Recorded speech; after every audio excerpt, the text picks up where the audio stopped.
Final de semana agitado no Fluminense, depois daquela derrota por 2-0 para o Fortaleza lá no Castelão. Mano Menezes é demitido, não é mais o técnico do Fluminense. E por óbvio não foi demitido por conta dessa derrota em específico, mas por uma sequência de posturas medrosas nos últimos jogos, sobretudo na final contra o Flamengo. Faz aquela declaração que o time teria que se segurar no primeiro tempo, sendo que precisava fazer pelo menos 2 gols para conquistar o título. E é bem sobre isso que nós iremos falar, sobre medo no comando do Fluminense e sobre uma outra demissão, exatamente o contrário, gerada não pelo medo, mas pela falta dele, por essa figura histórica aqui, que enfrentou a ditadura militar, João Sem Medo, João Saldanha, ou, como diz o título do livro, como diria Nelson Rodrigues, o João Sem Medo. Vamos entender qual é o medo que passa ou que não passa por essas duas figuras, falar sobre essas duas demissões que têm quase que exatos 50 anos de distância uma da outra, no dia 31 de março, que completa 61 anos do golpe militar de 64. Então, bastante coisa para a gente conversar hoje. Se gostar do vídeo, não esquece de curtir, também se inscrever no canal para já receber os próximos e compartilhar também com quem gostar desses temas e dessas análises. Eu acho que a principal qualidade que um técnico pode ter é ser amigo dos jogadores. É o que acontece com o Saldanha.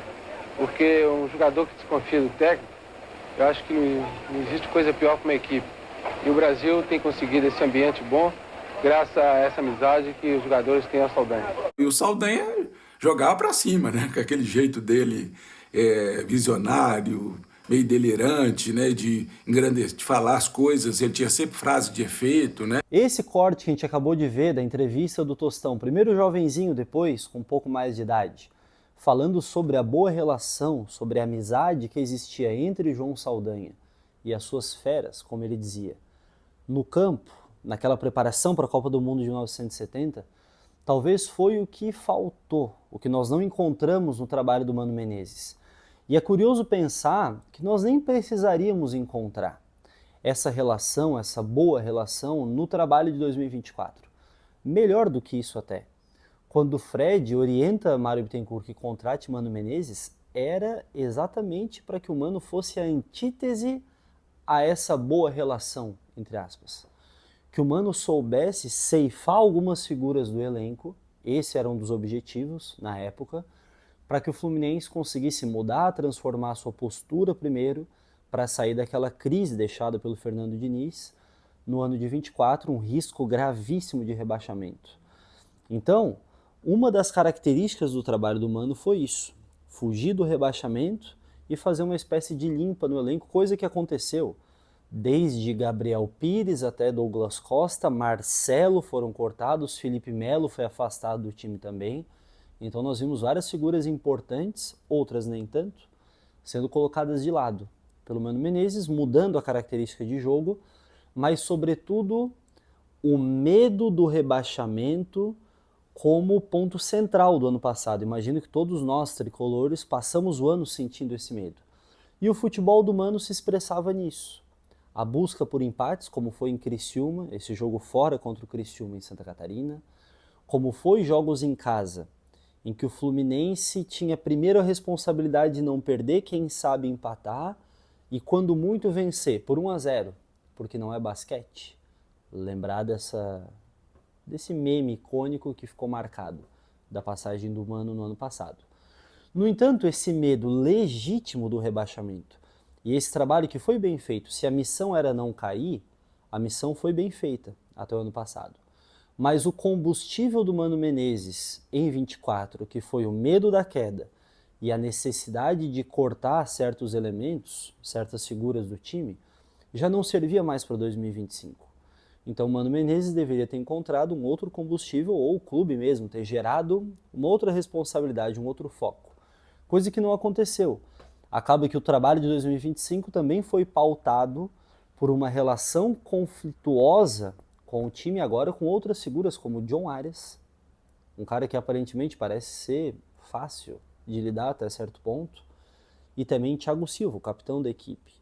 Então os conflitos entre campo, comando técnico e campo continuaram, e parece que o medo da derrota também, mesmo quando não era necessário. Se nós pensarmos na final do Campeonato Carioca, e que talvez tenha sido o último suspiro do Mano Menezes, depois da derrota contra o Flamengo no segundo jogo, em que ele disse que a responsabilidade do time no primeiro tempo era não tomar gol, sendo que o Fluminense estava atrás da vantagem, né? Precisando fazer pelo menos 2 gols para seguir na disputa e para tentar ser campeão carioca. Então, essa derrota contra o Fortaleza por 2-0, ela não vai ser a motivação principal da queda. Talvez alguma discussão, como a gente sabe que aconteceu, dentro do campo, no vestiário, questões que, apesar da gente saber que acontece, elas nunca se materializam para os torcedores de maneira geral, né? Mas a postura do time é perceptível em relação a isso. Aqui estão as motivações pela queda do Mano Menezes, um trabalho muito passado pelo medo. Talvez em um momento o medo foi necessário, em outro já não, e esses são alguns dos motivos, pelo menos a partir da minha percepção em relação à queda do Mano. E com isso, se a gente olhar para essa outra demissão, a demissão do João Saldanha lá no comecinho do ano de 70, como a gente comentou, quase que exatos 55 anos entre uma e outra, a dissolução do comando técnico aqui de João Saldanha foi em março de 70, a queda do Mano Menezes no final de março de 2025, e por proporções diferentes, por ambientes diferentes, mas as duas elas têm um mesmo sujeito como protagonista, que é o medo. O excesso dele, no caso do Mano Menezes, e aqui, como já dito pelo Nelson Rodrigues, no João Sem Medo, em João Saldanha, a excessiva falta de medo.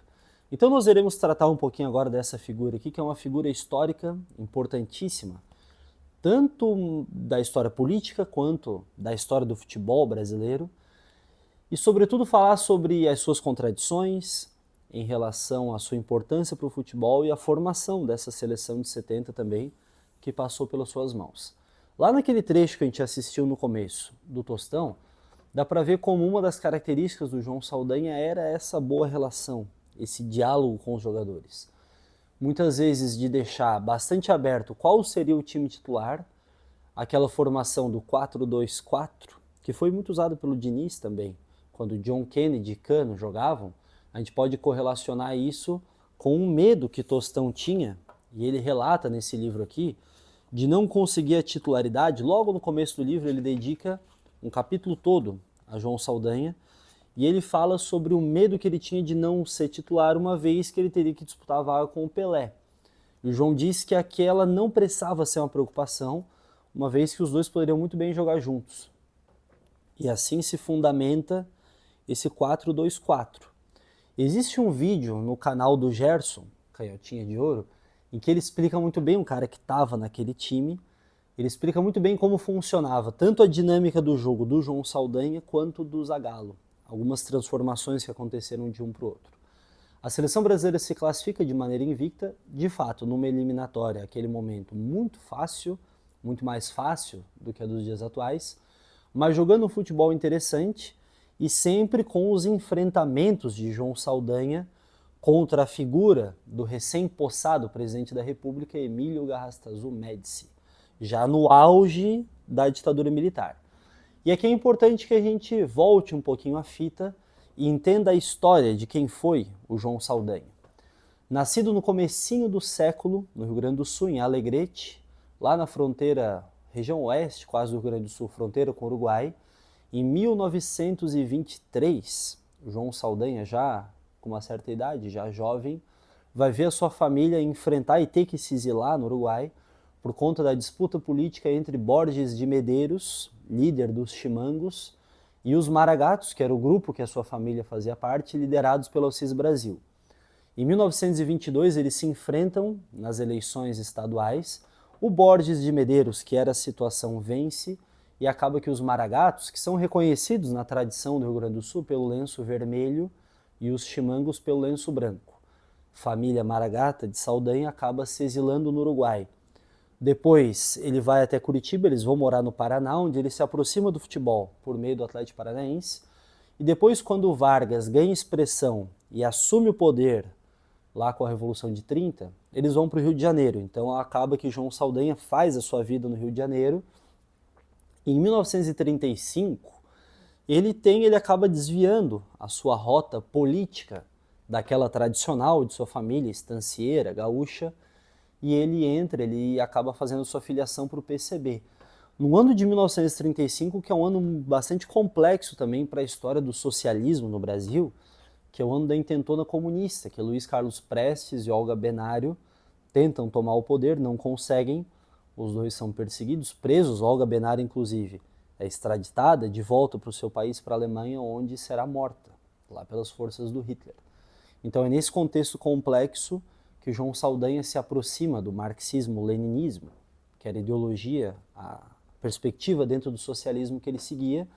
Então aqui nós já conseguimos unir os pontos em que em 1969, esse cara que até teve algum diálogo com o futebol ali no Botafogo, se aproximou do futebol nas vias do campo, em futebol de praia também pelo Botafogo, que ele era torcedor, além do Grêmio, claro. Mas no fim das contas, a sua grande entrada pelo futebol será por meio do jornalismo, será por meio da crônica esportiva, do comentário na Rádio Nacional, e se torna uma figura muito popular. A loteria esportiva, que vai nascer nessas vésperas da Copa do Mundo de 1970, tem João Saldanha como garoto propaganda por ser uma figura bastante popular naquele momento. E no começo do ano de 69, às vésperas da Copa do Mundo, ele é convidado pela CBD, na época, atual CBF, a ser técnico da seleção brasileira e surpreendentemente aceita o convite. Então, como nós comentamos, nesse dia 31 de março, que faz 61 anos do golpe militar de 64, é interessante que a gente pense que às vésperas da Copa do Mundo de 70, tivemos um socialista filiado ao PCB, à frente do comando técnico da seleção brasileira em plena ditadura militar e no auge do governo militar, alguns meses depois da publicação do ato institucional número 5, com o Congresso fechado, opositores do governo já sendo perseguidos, torturados, presos e alguns até mortos, como a gente sabe. Esse é o cenário em que João Saldanha assume a seleção brasileira. E com o seu tato, esse mesmo tato que fez se popularizar muito na mídia esportiva daquele momento, também ganhou a confiança dos jogadores. É isso que Tostão relata muito bem no seu livro, nesse capítulo dedicado. Tem um capítulo dedicado ao João Saldanha e um capítulo dedicado à seleção do Zagallo, a relação com o Zagallo. E é assim que, de certa maneira, ele vai conquistando aquilo que ele chamou de as feras do Saldanha, deixando claro quem seriam os 11 titulares, quem não estava satisfeito com isso, que aceitasse ficar de fora. E é a partir dessa construção de seleção brasileira, que se classifica para a Copa do Mundo de 70, é que o conflito com o governo brasileiro, com o recém-possado presidente Médici, vai chegar no seu ponto alto. Uma vez que João Saldanha não media palavras, lógico, para demonstrar a sua oposição ao governo militar, seja pela palavra ou seja pela vivência no partidão, no PCB, é que há uma divergência aqui, um certo estopim assim, relacionado à sua demissão, há uma divergência sobre o Darío, Dadá Maravilha, que não foi convocado para a seleção brasileira e que Médici acaba cobrando a convocação do Dadá Maravilha. Em uma entrevista, o João Saldanha ele vai dizer que não há problema nenhum nisso, em que o Brasil tem 80, 90 milhões de pessoas naquele momento, e que cada torcedor tem as suas ideias, cada torcedor tem a sua perspectiva, e assim como o Médici, que eles teriam muitas semelhanças. Os dois eram gremistas, por exemplo, no Rio Grande do Sul, e que ele não interfere no ministério do Médici, e que o Médici não interfira na seleção brasileira. O Brasil tem 80 ou 90 milhões de torcedores, de gente que gosta de futebol. É um direito que todos têm. Aliás, eu e o presidente e eu, temos muitas coisas em comum. Somos gaúchos, somos gremistas, gostamos de futebol, e nem eu escalo o ministério, nem o presidente escala time. Você está vendo que nós nos entendemos muito bem. Esse recorte aqui acabou ficando marcante como estopim para sua demissão.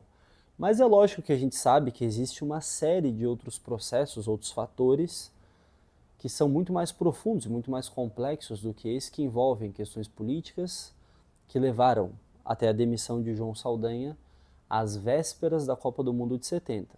Outra questão importante que a gente pode pensar é que nós teríamos um socialista, um comunista, membro do Partidão, da linha de frente do Partidão, indo para o México, por exemplo, podendo ser uma espécie de porta-voz daqueles exilados daqui dos brasileiros com aqueles exilados ou presos políticos que estavam no México também. No fim das contas, João Saldanha deixa a seleção brasileira exatamente pelo mesmo motivo, pelo mesmo sujeito, mas em direções opostas, em vetores contrários, digamos assim. Aqui pela falta do medo e Mano Menezes pelo excesso do medo, muito provavelmente.